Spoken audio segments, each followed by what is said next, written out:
As you know that we were reading about the northern plains, and yesterday I told you that the northern plain has been formed by the interplay of the three major river systems. That's name was the Indus, the Ganga, and the Brahmaputra. And today we will discuss the next part of the northern plain. The largest part of the northern plain is formed of older alluvium. It lies above the floodplains of the rivers and presents a terrace-like features. This part is known as Bhangar. The soil is this region contains calcareous deposits locally known as कंकर. तो जैसे जो northern plain है, जो जिसको हम उत्तर का मैदान कहते हैं, उसका जो सबसे बड़ा हिस्सा है वो पुराने एलुवियम से बना हुआ है, और ये फ्लड प्लेस जो होता है उसके ऊपर का जो हिस्सा है और रिवर्स का जो हिस्सा होता है उसको प्रेजेंट करता है लाइक अ टेरेस फीचर, है ना, जैसे एक छत की तरह। ये जो पार्ट होता है इसको भंगर कहा जाता है, और इसकी जो मिट्टी होती है इस क्षेत्र की वो कैल्केरियस डिपोजिट्स को कंटेन करती है, और स्थानीय भाषा में इनको कंकड़ कहा जाता है। The newer younger deposits of the flood plains are called khadar. जो नई और यंगर जो डिपोजिट्स हैं फ्लड प्लेन्स में, तो उनको खादर कहा जाता है। जैसे यहाँ जमुना के नदी है, गंगा नदी है, उसके आसपास का जो क्षेत्र होता है वहाँ पर न्यूअर सॉइल पाया जाता है, या उसको younger deposit of the flood plains कहते हैं, और उसको खादर भी कहा जाता है। They are renewed almost every year and so are fertile. और ये प्रत्येक वर्ष क्या होता है, रिन्यू होता है, और ये बहुत ज़्यादा उपजाऊ भी होता है। दस आइडियल फॉर इंटेंसिव एग्रीकल्चर। और ये खेती करने के लिए बहुत ही आदर्श होता है, इंटेंसिव खेती करने के लिए, जिसको हम जीविका निर्वाह कृषि कहते हैं।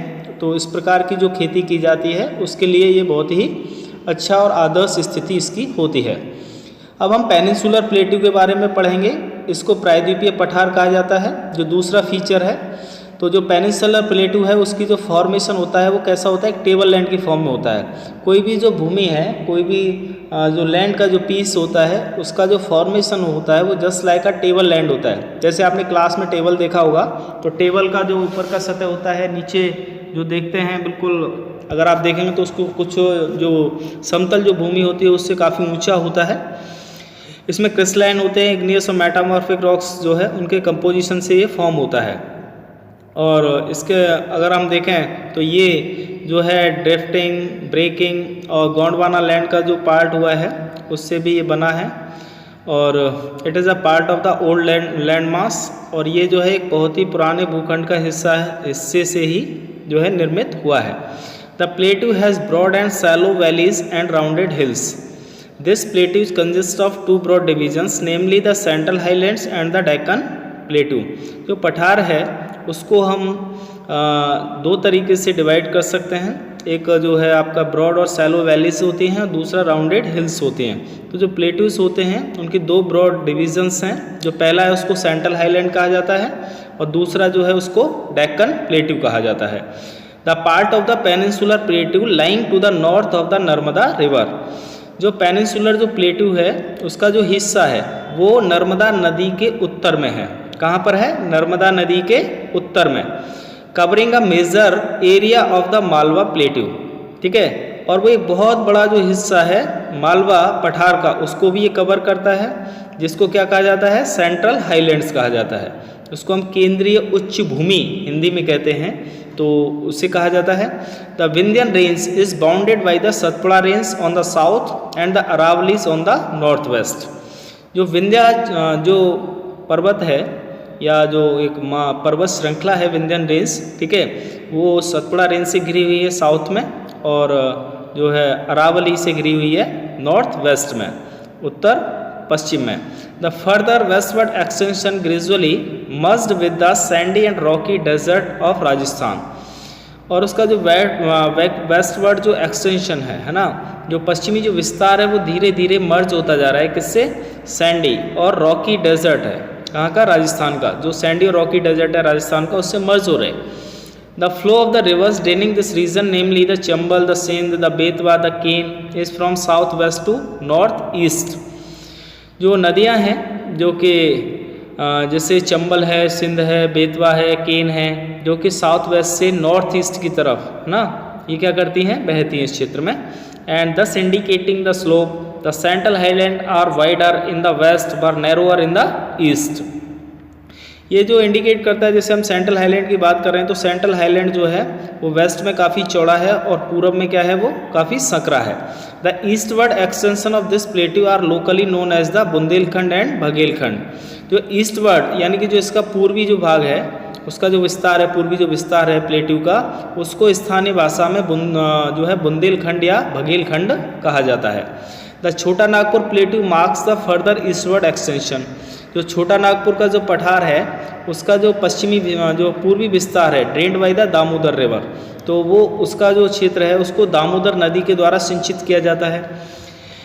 The Deccan plateau is the triangular landmass that lies to the south of the river Narmada.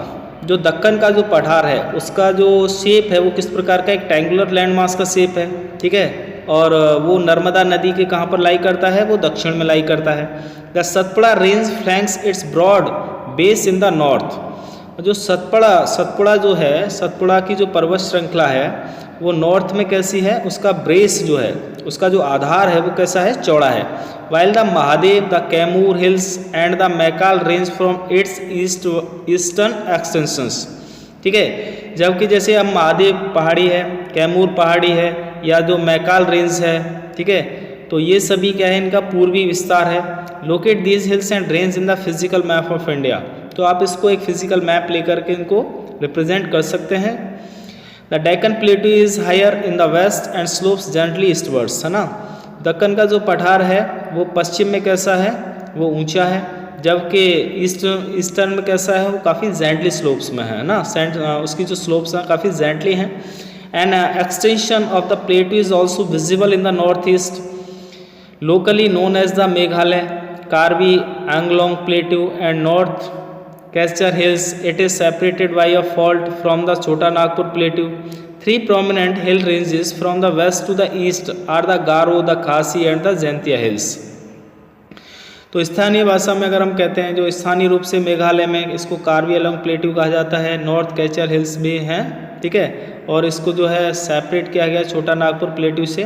तीन जो प्रोमिनेंट हिल रेंजेस हैं, जो काफ़ी फेमस रेंजेस हैं, श्रृंखलाएँ हैं, जो कि वेस्ट से ईस्ट में हैं, उनमें गारो है, खासी है और जैंतिया हिल्स है।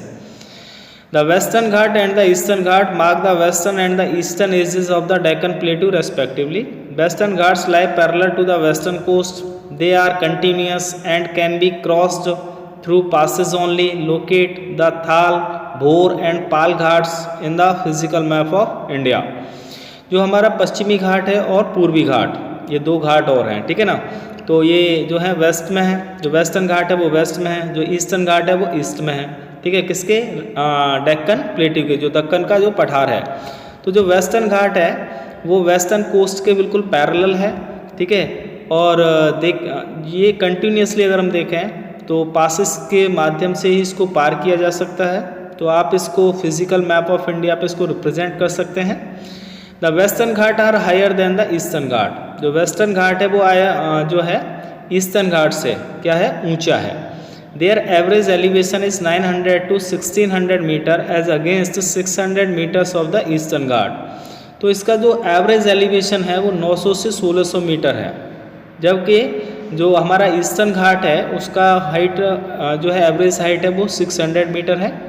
The eastern Ghat stretch from the Mahanadi valley to the Nilgiri in the south. जो पूर्वी घाट है वो महानदी जो घाटी है से लेकर के नीलगिरी में, है ना, नीलगिरी की जो पहाड़ियाँ हैं दक्षिण में, वहाँ तक फैला हुआ है।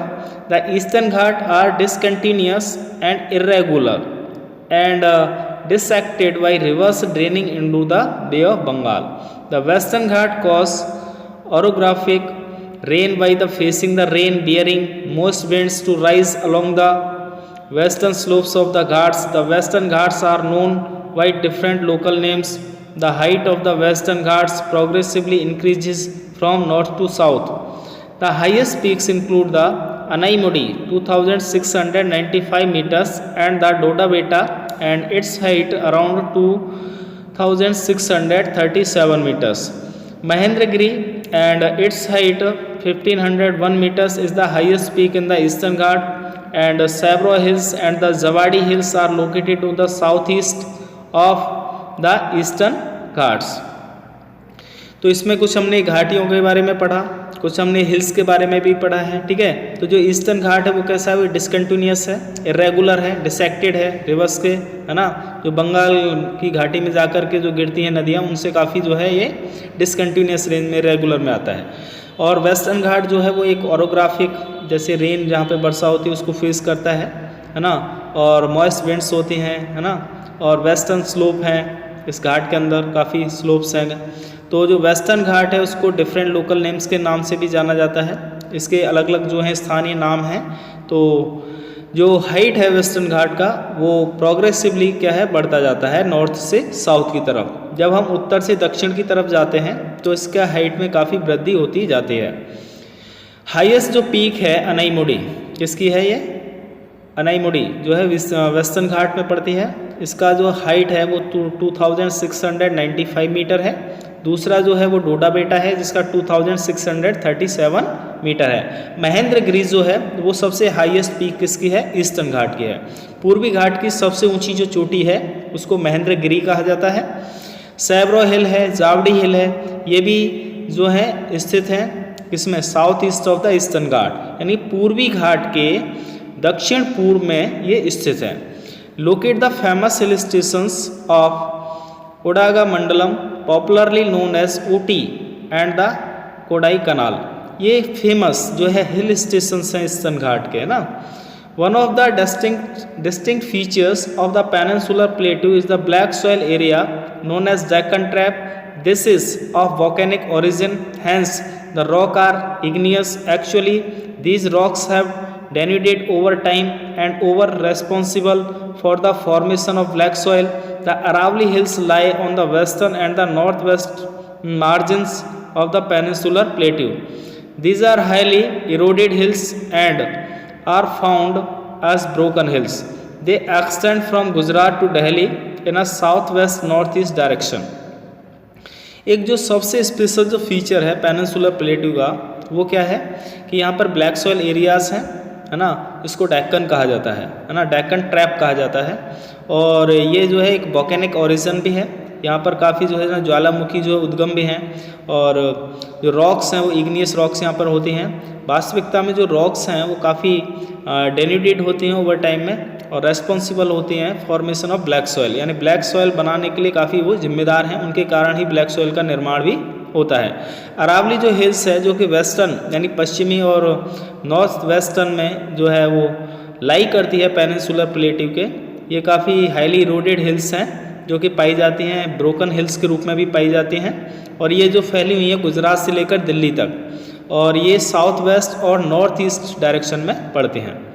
नेक्स्ट आता है आपका द इंडियन डेजर्ट, जिसको भारतीय रेगिस्तान की बात करते हैं। भारतीय रेगिस्तान में सबसे इंपॉर्टेंट हमारा थार का डेजर्ट है इंडिया में। The Indian desert lie toward the western margins of the Aravali hills. जो भारतीय रेगिस्तान है वो कहाँ पर है, वो अरावली हिल्स के वेस्टर्न में है ना, वेस्टर्न की ओर है यानी पश्चिम की ओर स्थित है। It is an undulating sandy plain covered with sand dunes. This region receives very low rainfall below 150 millimeter per year and it has arid climate with low vegetation cover. Streams appear during the rainy season. Soon after they disappear into the sand as they do not have enough water to reach the sea. Luni is the only large river in this region. तो जो Indian desert की हम बात कर रहे हैं ये Aravalli hills के पश्चिम में पड़ता है और ये काफ़ी जो है एक रेतीला मैदान है और सैंड ड्यून से ढका हुआ है। और इस क्षेत्र के अंदर जो है 150 मिलीमीटर से कम जो है प्रतिवर्ष जो है वर्षा होती है। यहाँ की जो क्लाइमेट है काफ़ी शुष्क है और बहुत ही कम मात्रा में यहाँ पे वनस्पति कवर पाया जाता है। यहाँ पर जो स्ट्रीम्स होती हैं पूरे रेनी सीजन के दौरान, ठीक है, अपीयर करती हैं, लेकिन जल्दी ही वो क्या है उस क्षेत्र से डिसअपीयर हो जाते हैं ना। और यहाँ पर जो है पर्याप्त मात्रा में पानी की पहुँच नहीं है समुद्र से, ठीक है। लूनी जो है यहाँ की जो है सबसे बड़ी नदी है इस क्षेत्र की। बर्चांस जो होते हैं जिनको क्रीसेंट शेप्ड ड्यून्स कहा जाता है, जैसे चंद्रमा का जो कटा हुआ हिस्सा होता है उसको क्रीसेंट शेप्ड ड्यून्स कहते हैं। और बर्चांस जो है वो एक बहुत बड़ा जो एरिया को कवर करता है and it is also longitudinal dunes become more prominent near the Indo-Pakistan boundary। और ये काफ़ी फेमस हैं और भारत पाकिस्तान की जो बाउंड्री लाइन है उसके समीप हैं। If you visit Jaisalmer you may go to see a group of barchans. यदि आप जैसलमेर का विजिट करते हैं तो आप वहाँ पर जो है वर्चांस के बहुत सारे समूह देख सकते हैं। Now we will study about the coastal plains and it is the next feature of our Indian physiographic divisions. You know, the peninsular plateau is flanked by stretch of narrow coastal strips running along the Arabian Sea on the west and the Bay of Bengal on the east. The western coast sandwiched between the Western Ghats and the Arabian Sea and is a narrow plain. It consists of three sections. The northern part of the coast is called the Konkan and it is also called the Mumbai-Goa coast, and the central stretch is called the Kannada plain, and while the southern stretch is referred to as the Malabar coast.